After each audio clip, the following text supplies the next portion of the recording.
شروع اللہ کا نام لے کر جو بڑا مہربان نہایت رحم والا ہے۔ نون، قلم کی اور جو کچھ لکھنے والے لکھتے ہیں اس کی قسم کہ اے پیغمبر صلی اللہ علیہ وآلہ وسلم، تم اپنے پروردگار کے فضل سے دیوانے نہیں ہو، اور بے شک تمہارے لیے بے انتہا اجر ہے، اور یقیناً تم اخلاق کے اعلی مرتبے پر ہو۔ سو ان قریب تم بھی دیکھ لو گے اور یہ کافر بھی دیکھ لیں گے کہ تم میں سے کون دیوانہ ہے۔ تحقیق تمہارا پروردگار اس کو بھی خوب جانتا ہے جو اس کے رستے سے بھٹک گیا، اور ان کو بھی خوب جانتا ہے جو سیدھے رستے پر چل رہے ہیں۔ تو تم جھٹلانے والوں کا کہا نہ ماننا۔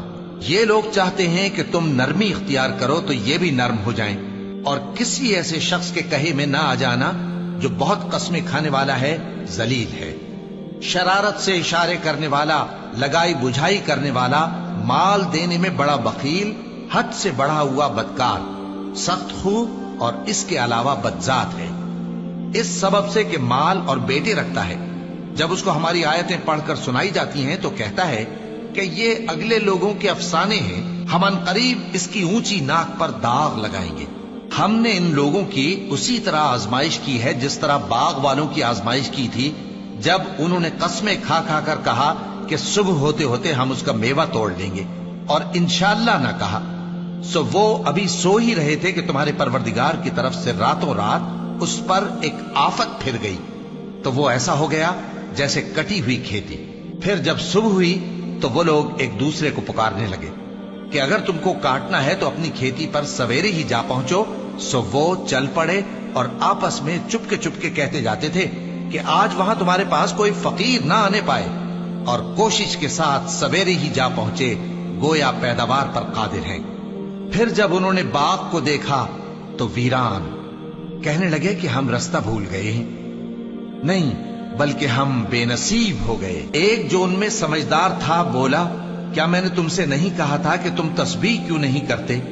دوسرے کہنے لگے کہ ہمارا پروردگار پاک ہے، بے شک ہم ہی قصوروار تھے۔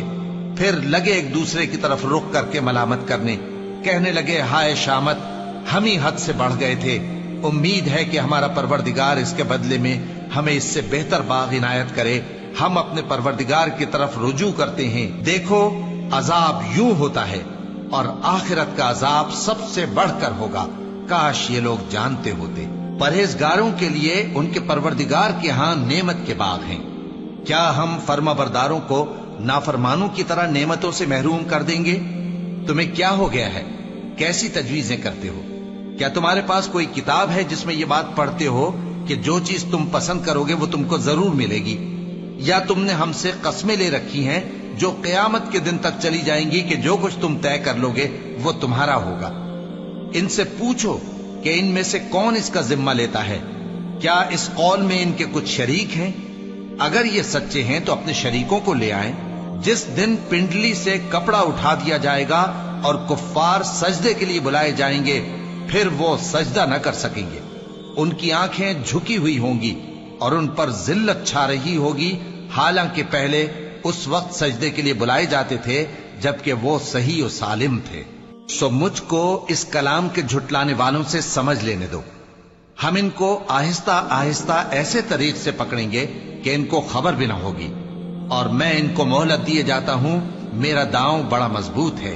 اے نبی، کیا تم ان سے کچھ معاوضہ مانگتے ہو کہ ان پر تاوان کا بوجھ پڑ رہا ہے، یا ان کے پاس غیب کی خبر ہے کہ اسے لکھتے جاتے ہیں؟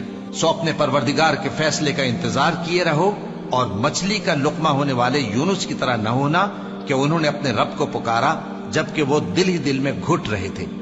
اگر ان کے پروردگار کی مہربانی ان کو نہ سنبھال لیتی تو وہ چٹیل میدان میں ڈال دیے جاتے مذموم حالت میں۔ پھر ان کے پروردگار نے ان کو برگزیدہ کر کے نیکوکاروں میں شامل کر لیا۔ اور کافر جب یہ نصیحت کی کتاب سنتے ہیں تو یوں لگتے ہیں کہ تم کو اپنی نگاہوں سے پھسلا دیں گے، اور کہتے ہیں کہ یہ تو دیوانہ ہے۔ اور لوگوں، یہ قرآن تمام جہانوں کے لیے نصیحت ہے۔